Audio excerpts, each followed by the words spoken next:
Hello, travelers.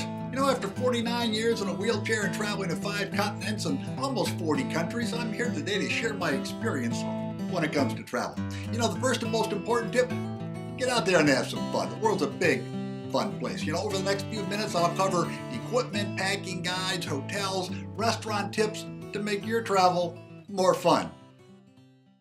Everyone seems to select different equipment options, but if you travel frequently, you'll need to deal with airplanes, taxis, narrow bathroom doors, and some small old elevators, and many third parties picking up your wheelchair. So I have several recommendations. First, your wheelchair should be as lightweight as possible.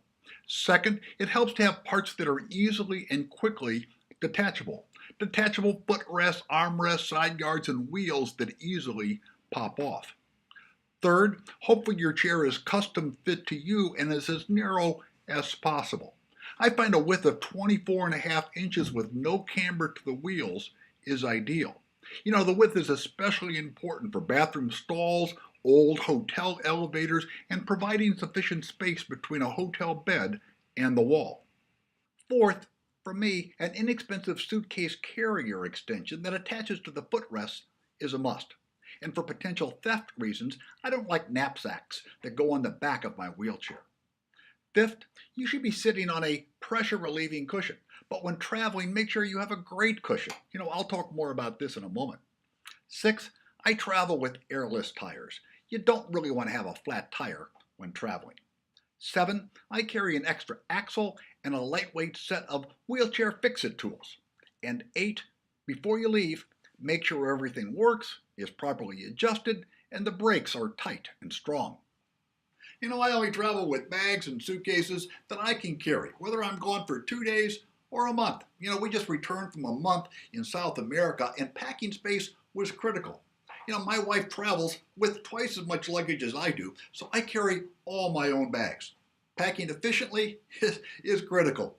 The most important item is medical supplies. You're generally not going to find critical items on short notice, weekends, or a foreign country. Carry a travel bag with any emergency items you may need for a couple days. Include things like small plastic disposable bags and handy wipes, medication prescriptions, medical supplies, catheters if appropriate, urinary drainage bags, cell phones, and charging cords. When preparing and packing for a plane trip, be thoughtful. Never check a bag, prescription, or medical supply to the airline cargo that you can't live without. And airlines do not offer accessible lavatories, so you might plan differently for a 2-hour flight versus a 10-hour flight. My South America trip in February covered 14 hours of flight time each way. And trust me, no airline, even the dual-aisle Dreamliner, offers an accessible lavatory. Urinary leg bags and connecting tubing are unfortunately a humiliating must. And I rarely eat or drink for several hours prior to a flight. It may not be the healthiest, but for me, it's critical. Another must are those big black hefty bags. I carry 1 bag per flight. Take off all your detachable wheelchair parts, place them in the bag, and ask the flight attendant to put them in the overhead compartment. Never put them in the airline cargo area. Another is your seat cushion. Everyone worries about pressure sores, so talk to your specialist. But when I'm on a plane, I always sit on my ride cushion, whether it's a 2-hour flight or a 9-hour flight. And I always pack a Rojo cushion if I expect to be in a car for any extended period of time. And don't forget to pack the spare cushion cover and the Rojo pump. Also pack cranberry pills, prescription antibiotics for any unexpected urinary tract infection, and a mirror to check pressure sores. For longer trips, you might also pack a limited kit to effectively treat a pressure sore, including treatment ointment such as Santyl and treatment bandages such as Tegaderm foam adhesives. Hotels in the U.S. all know about wheelchair accessibility and ADA, but I'm really careful about asking questions up front. Here are some of the areas to consider before booking a room. There are many hotels built on very steep hills or built into the side of a mountain. It can be dangerous just getting out of your vehicle or going to and from the lobby. I really hate the small hydraulic lifts that many hotels install to avoid steps. The lifts generally require a separate key and often take a third party to operate. This can take an extra 15 to 30 minutes. Hotels install these hydraulic lifts to be ADA compliant, but they're really horribly inconvenient. I avoid these hotels like the plague. It seems like the new fashion trend is to have beds that sit up an extra 4 to 12 inches, making transferring up into the bed dangerous. At one problematic hotel, I even had the maintenance department remove the box springs to lower the bed. And I always book directly with the hotel front desk because online reservations and call centers, including search engines like Expedia, cannot confirm an accessible room or block a room. And I always get a confirming email and call 24 or 48 hours prior as well to confirm the accessible room. There are no industry standards for rolling showers. Although there are new 2010 ADA regulations and diagrams covering rolling showers, they do not cover the thousands of existing hotel showers. And at least 50% of the rolling showers I visit are empty stalls or have flimsy removable plastic seats, which are just dangerous. My wife actually refuses to stay at hotels with rolling showers because drainage is poor and water can cover the entire bathroom floor. Sometimes it's just safer and more convenient to wash up really well at the bathroom sink. And when traveling internationally, the term ADA is not used or understood. I just learned my lesson in February in Buenos Aires.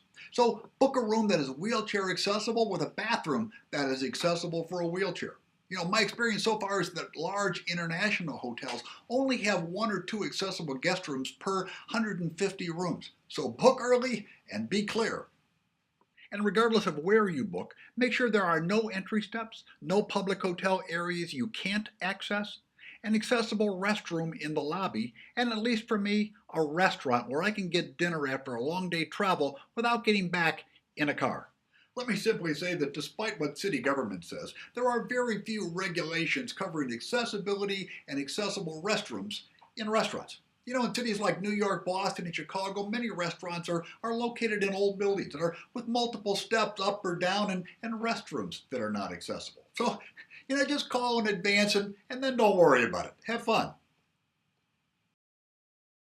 So be cautious with third parties handling your wheelchair. This includes airport handlers, taxi drivers, cruise ship personnel, anyone.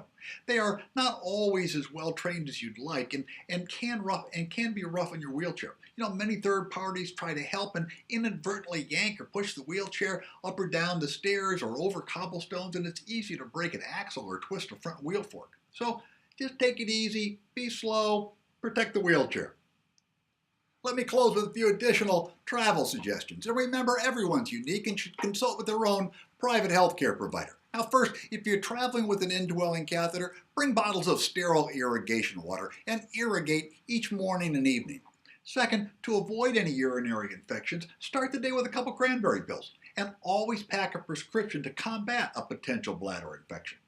Third, when washing up each day, wash all skin parts to remove any skin flakes. It's easy not to wash your legs, feet, or toes, so be diligent. Fourth, watch your diet and liquids carefully, especially when traveling. I always drink a lot of water, but timing is important and there's not always an accessible restroom.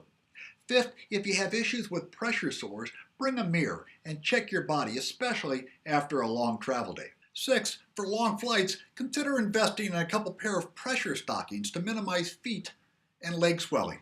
And seven, if you can, I'd suggest giving up camping. The geography and the restrooms are not always the best. Sometimes it's just best to go to a nice hotel and roll down the window. Overall, it's just about planning well. So pack your bags, make your reservations, and get out there and see the world. Don't worry about the challenges. You'll have a great time. The fun never ends.